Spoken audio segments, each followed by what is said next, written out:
Hello दोस्तों, नमस्कार। मैं रंजीत श्रीवास्तव आप सभी का आइडियल इंस्टीट्यूट के यूट्यूब चैनल पर पुनः एक बार स्वागत करता हूं।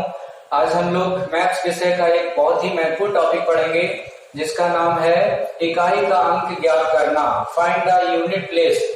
उम्मीद करते हैं आप अच्छे से पढ़ने का प्रयास करेंगे और मैं अच्छे से इसको पढ़ाने का प्रयास करूंगा। ठीक है, तो सभी लोग बहुत ही मन लगा करके इस टॉपिक को समझने का प्रयास करिएगा। मेरा आपसे 100% वादा है यह टॉपिक आपको निश्चित रूप से समझ में आएगा और ये भी गारंटी देते हैं इस टॉपिक से रिलेटेड कोई भी क्वेश्चन हो 10 सेकेंड के अंदर आपका आंसर निकल के आएगा। कैसे हम इकाई का अंक ज्ञात करते हैं? 10 सेकेंड में यदि आपका आंसर ना निकला तो आप मेरे इस एप्लीकेशन, इस चैनल को अनसब्सक्राइब कर दीजिएगा और डिसलाइक भी कर सकते हैं। लेकिन यदि 10 सेकेंड के अंदर आपने आंसर निकाल दिया तो आप मेरे इस चैनल को सब्सक्राइब जरूर कर दीजिएगा। ठीक है, चलिए पढ़ना प्रारंभ करते हैं। कैसे हम इकाई का अंक ज्ञात करेंगे और यहाँ से संबंधित जो सवाल है वो आपकी सभी परीक्षाओं में पूछा जाता है। एक सवाल यहाँ से निश्चित रूप से आपकी परीक्षा में पूछा जाएगा और ये बिल्कुल फ्री का है नंबर, है ना। बस केवल और केवल यदि आपको वो तरीका पता है तो आसानी से आप ज्ञात कर सकते हैं, लेकिन यदि लॉजिक नहीं पता है तो यही टॉपिक आपके लिए बहुत कठिन बन जाएगा और परीक्षाओं में इससे संबंधित सवाल लोग छोड़ के चले आते हैं। ठीक है, बट आज के बाद आपका कभी भी यहाँ से संबंधित कोई भी सवाल छूटेगा नहीं। चलिए पढ़ना प्रारंभ करते हैं। इकाई का अंक ज्ञात करना, पहले तो हम समझ लेते हैं इसका मतलब क्या है, इकाई का अंक किसे कहते हैं। देखिए बेटा, कोई भी संख्या लिखी है 4, 9, 2, 8, 7, ये पूरी संख्या लिखी है तो इसमें यूनिट प्लेस इसको बोला जाता है। जो आपके लास्ट में संख्या लिखी है 7, इसे इकाई का अंक बोलते हैं। ठीक है, तो कोई भी संख्या लिखी होगी कहेगा इसमें इकाई का अंक बताओ क्या है। जैसे हम ये संख्या लिखते हैं और आपसे पूछे बताओ इसमें इकाई का अंक कितना है, तो आप आंसर क्या दोगे? इसमें यूनिट प्लेस 7 हो गया। लेकिन इतना सिंपल आपके परीक्षा में नहीं पूछा जाएगा। यहाँ से संबंधित सवाल कैसे लिखे होंगे?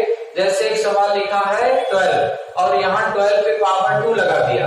ठीक, इसका विस्तारित रूप पहले लिखेंगे।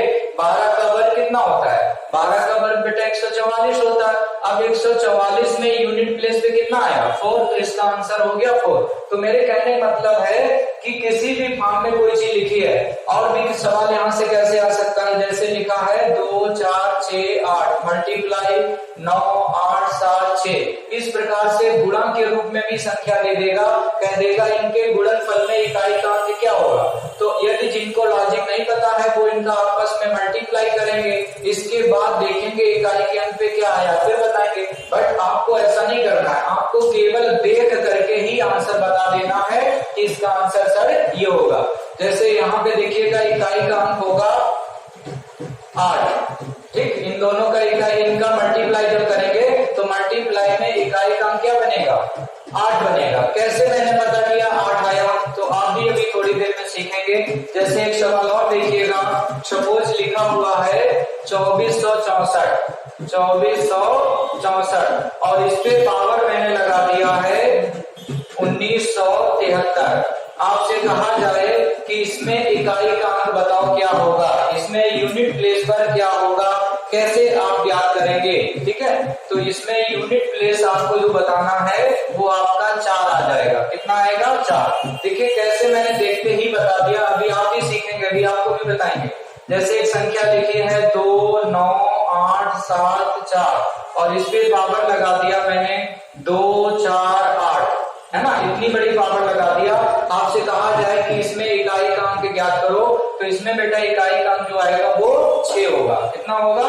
6 होगा। ठीक है, अभी आप भी जानेंगे कैसे ये होता है, इसके बारे में आपको भी समझ में आ जाएगा। ठीक है, चलो अब हम आपको इसका कुछ बेसिक नियम बताते हैं, उसके बाद आप भी आंसर निकाल के बताओगे। ठीक है, चलो देखिए इसका बेसिक नियम क्या है, पहले उसको समझ लेते हैं। बेसिक नियम देखो, कोई भी संख्या लिखी है किसी भी फॉर्म में लिखी है, जैसे सपोज लिखा है 1246 और इस पे पावर मैंने लगा दिया है 30। ठीक, इसका पहले तो विस्तारित रूप लिखेंगे, यानी ये जो 1246 लिखा है इसको 30 टाइम्स लिखेंगे, 30 बार, और फिर उनका आपस में में मल्टीप्लाई करेंगे। ठीक, तो जो कि बहुत ही कठिन कार्य है, शायद आप इसको नहीं कर पाएंगे। मोबाइल से भी इतना बड़ा मल्टीप्लाई करना या कैलकुलेटर से इतना बड़ा मल्टीप्लाई करना थोड़ा आपके लिए असंभव जैसा कार्य है। लेकिन हम आपको एक ऐसा शॉर्टकट तरीका बताएंगे कि कोई भी कितनी भी बड़ी संख्या दी हो उसका इकाईकांक कैसे ज्ञात करेंगे।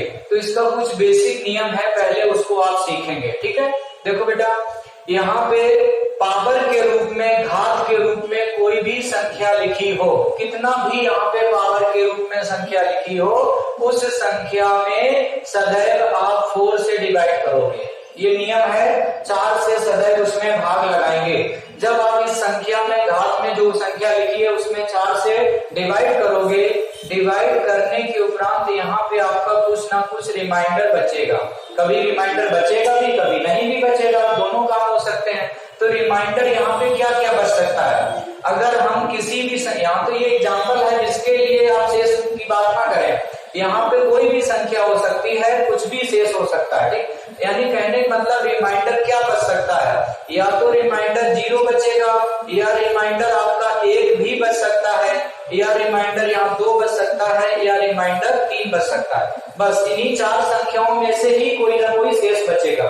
ठीक, क्या क्या शेष बच सकता है? शेष आपका बच सकता है या तो 0 या 1 या 2 या 3, ये 4 संख्याओं में से ही कोई ना कोई रिमाइंडर बचेगा। इसके बाद एक चीज याद रखेंगे, पावर के रूप में आपको क्या यूज करना है, घात के रूप में क्या लगाना है।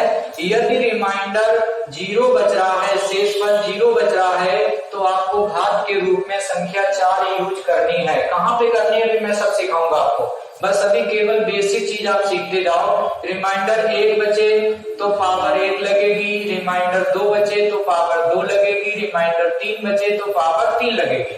तो आपने देखा कि रिमाइंडर 0 बचने पे ही हमको एक अलग संख्या याद करनी पड़ी है, 4। यानी रिमाइंडर 0 तो पावर के रूप में 4 यूज करना, बाकी तो वही संख्या है सेम। रिमाइंडर अगर 1 तो पावर 1, रिमाइंडर 2 तो पावर 2, रिमाइंडर 3 तो पावर 3। अब इसका यूज कहाँ पे करना, बस केवल और केवल ये टेबल आप याद कर लीजिएगा। इसके अलावा आपको कुछ भी नहीं याद करना है, आपका आंसर निकलेगा।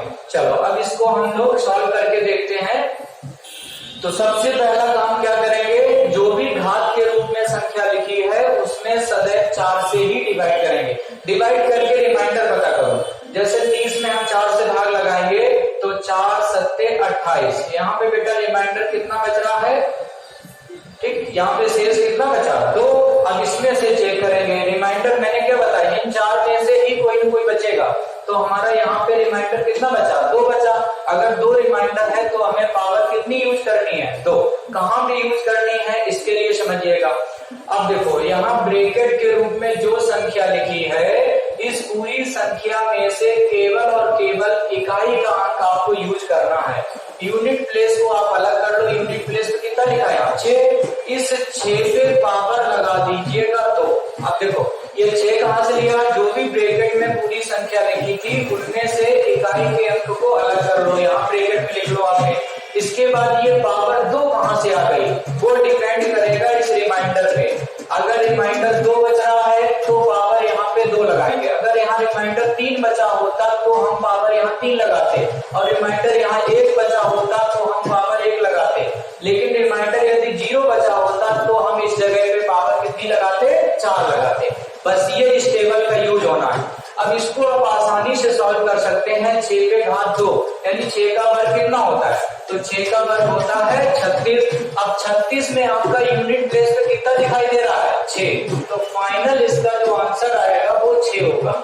यानी 1246 पे घात 30 में इकाई का अंक क्या होगा? तो फाइनल आंसर इसका होगा बेटा 6। उम्मीद करते हैं ये चीज आपको अच्छे से समझ में आ गई होगी। एक दो सवाल और देख लीजिए अच्छे से और क्लियर हो जाए। जैसे एक दूसरा सवाल हम आप समझते हैं। दूसरा सवाल लिख लो 1354। एक सवाल लिखा है 1354 और इस पे पावर लगा है 432। इस पे पावर कितनी लगी है? 432।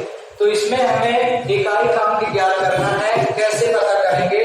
तो मैंने इसके लिए नियम आपको बताया, पावर के रूप में जो संख्या लिखी हो उस पूरी संख्या में 4 से डिवाइड करना सबसे पहले आप। तो इसमें 4 से डिवाइड करेंगे तो 4 बन जा 4, कुछ नहीं बचेगा, 3 लाएंगे, डिवाइड नहीं होगा, 0, फिर 3 लेके आएंगे।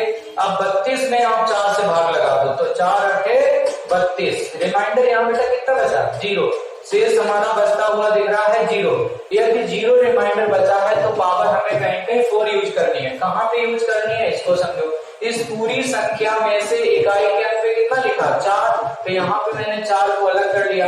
अब इस पे पावर कितनी लगाएंगे, 0 बचने पे 0 पावर नहीं लगेगी, इस बात पे याद रखना, 0 बचने पे पावर लगेगी 4, तो 4 पे भाग 4 लगा लिया।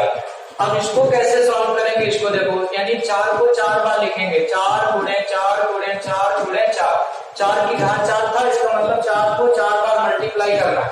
अब इनका आपस में मल्टीप्लाई करने का भी तरीका है। कुछ लोग होते हैं सबका मल्टीप्लाई करने बैठ जाएंगे, नहीं सबका नहीं करना है, इसमें दो दो संख्याओं को करेंगे आप। 4 में 4 का मल्टीप्लाई करेंगे 16, इधर 4 में 4 का मल्टीप्लाई करेंगे 16, तो इधर हमें 16 मिल गया, यहाँ 16 मिल गया। अब इसमें 16 में इकाई का अंक और इधर 16 में इकाई का अंक है ना, इनका आपस में मल्टीप्लाई केवल करना है। 16 में पूरा 16 का नहीं करना, केवल इकाई का अंक इसका लेंगे, इकाई का अंक इसका लेंगे, यानी 6 में 6 का मल्टीप्लाई कर दो 36, और 36 में हमें इकाई का अंक कितना दिख रहा 6, अर्थात फाइनल आंसर आपका जो आएगा वो 6 होगा। संख्या 1354 की घात 432 में इकाई का अंक क्या होगा, तो इसका आंसर आएगा फाइनली 6। ठीक, शायद ये भी आपको समझ में आ गया होगा। अगर कुछ भी डाउट बचा है तो आप मुझे कमेंट करके जरूर बता देना। कोई चीज नहीं समझ में आई है तो उसको पुनः बताने का प्रयास किया जाएगा। ठीक, फिलहाल मैंने कोशिश की है कि आपको एक ही बार में कोई चीज समझ में आ जाए, इसमें कुछ ऐसा बचा नहीं है कि जो आपके समझ में ना आया हो। फिर भी अगर कोई चीज रह गई है तो एक बार पुनः मुझे कमेंट करना, मैं आपको जरूर पूरा दोबारा से ये चीज बता दूंगा। ठीक, एक सवाल और देख लीजिएगा तो और अच्छे से क्लियर हो जाए। ठीक है, जल्दी से देखो, जैसे लिखा है 1 2 3 4 5 और यहाँ पे लिखा मैंने 8, इतनी बड़ी संख्या लिखी और इस पे पावर लगा दिया मैंने 98। आपसे पूछा जाए संख्या इतने पे घात इतने में इकाई का अंक क्या होगा, तो इसमें देखो इकाई का अंक कैसे पता करेंगे। आपने क्या करना है, आपको करना ये है कि घात के रूप में जो संख्या लिखी थी उसमें 4 का भाग लगा के शेष फल पता करो केवल। तो 98 में 4 का भाग लगा लो जल्दी से, 4 दूनी 8, यहाँ 1 बचेगा, 8 ले आएंगे, 4 चौको 16, रिमाइंडर कितना बचा बेटा, बस हमें शेष पता करना होता है। तो यहाँ पे शेष बच रहा है 2। अब शेष यदि 2 बच रहा है तो घात कितनी यूज करनी है 2। अब कहाँ पे यूज करनी है, इस ब्रैकेट में जो संख्या लिखी है उसमें इकाई वाली संख्या को केवल अलग करेंगे, अर्थात 8 को अलग कर लो। अब 8 पे घात कितनी लगाएंगे अकॉर्डिंग टू रिमाइंडर, तो यहाँ रिमाइंडर मेरा कितना है 2, अगर 2 है तो यहाँ पावर 2 लगा दो। अब 8 का वर्ग कर दो, 8 का वर्ग कितना होता है 64, 64 में इकाई का हमें कितना दिख रहा है 4, अर्थात इसका आंसर हो गया 4। तो ऐसे करके आप कोई भी सवाल अपने पास से बना लीजिए और उसको सॉल्व करने का प्रयास करना। ठीक, अगर कोई डाउट लगे, कोई दिक्कत आए तो आप मुझे कमेंट करके बताना, मैं उस समस्या का समाधान करने का प्रयास करूंगा। ठीक, चलो, तो ये जो लॉजिक मैंने बताया ये हर सवाल के लिए है। कोई भी सवाल इस टाइप का दिया हो और उसमें आपसे यूनिट प्लेस पूछा जाए इकाई का क्या होगा, तो इसी लॉजिक से आप सभी का आंसर ज्ञात कर सकते हैं। ठीक, इसके बाद कुछ विशेष बातें हैं जिनको आप नोट करके लिख लो। कुछ विशेष बातें देखो बेटा, अगर ब्रैकेट के अंदर कोई संख्या लिखी है उसमें इनमें से कोई भी डिजिट दिखाई दे, 0 1 5 6, ये 4 संख्या स्पेशल याद रखिएगा। ब्रैकेट के अंदर या बेस के रूप में जो संख्या लिखी है उसमें इकाई का अंक, उसमें इकाई के स्थान पर इनमें से कोई भी संख्या लिखी हो, ठीक, तो उसका यूनिट प्लेस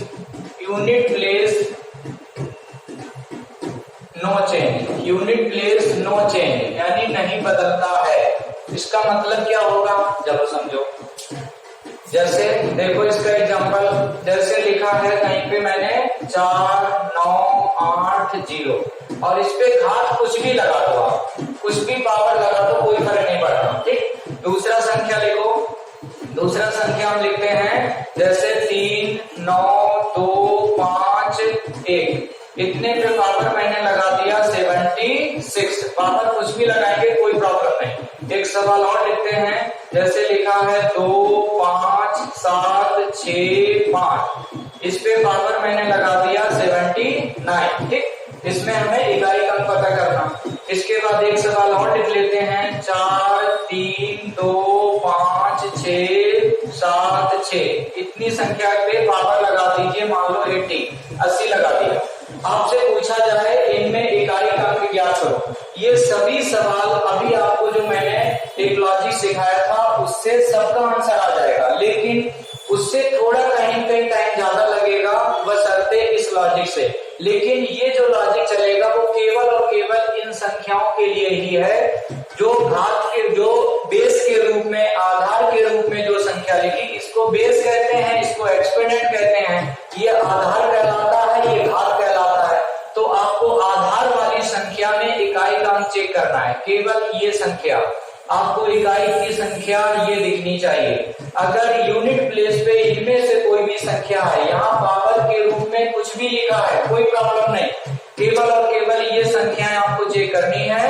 अगर इकाई के अंक पे इनमें से कोई भी संख्या है तो उसका यूनिट प्लेस वही रहता है, नो चेंज, अर्थात इसका फाइनल आंसर 0 रहेगा, इसका फाइनल आंसर 1 रहेगा, इसका फाइनल आंसर 5 आएगा, इसका फाइनल आंसर 6 रहेगा। ठीक, तो ये मेथड आपको कैसा लगा कमेंट करके जरूर बताइएगा। ठीक है, बस देख के ही तुरंत आंसर लिख देना, कोई इसमें 4 का भाग लगाने की आवश्यकता नहीं। हालांकि लगाओगे तब भी आ जाएगा, आंसर वही रहेगा, लेकिन कहीं कहीं इससे बहुत जल्दी आ जाता। अगर ये दिमाग में बस 4 संख्या याद रखना, आपको याद कैसे रखना, ये 4 नंबर का ये कोड है 0, 156। कैसे याद करना इसको, 0, 156, 0, 156 वाली संख्या केवल याद करो। अगर ये संख्याएं यहाँ पर इकाई के स्थान पे लिखें तो उनका इकाई का वही रहता है, बदलता नहीं है, इसमें कोई परिवर्तन नहीं होता। ठीक, तो ये इन 4 संख्याओं के लिए स्पेशली नियम था। इसके अलावा एक नियम है, यदि बेस में आधार में इकाई के स्थान पर 4 है तो उसका भी एक नियम है। यदि, ये भी नोट कर लो कॉपी पे, यदि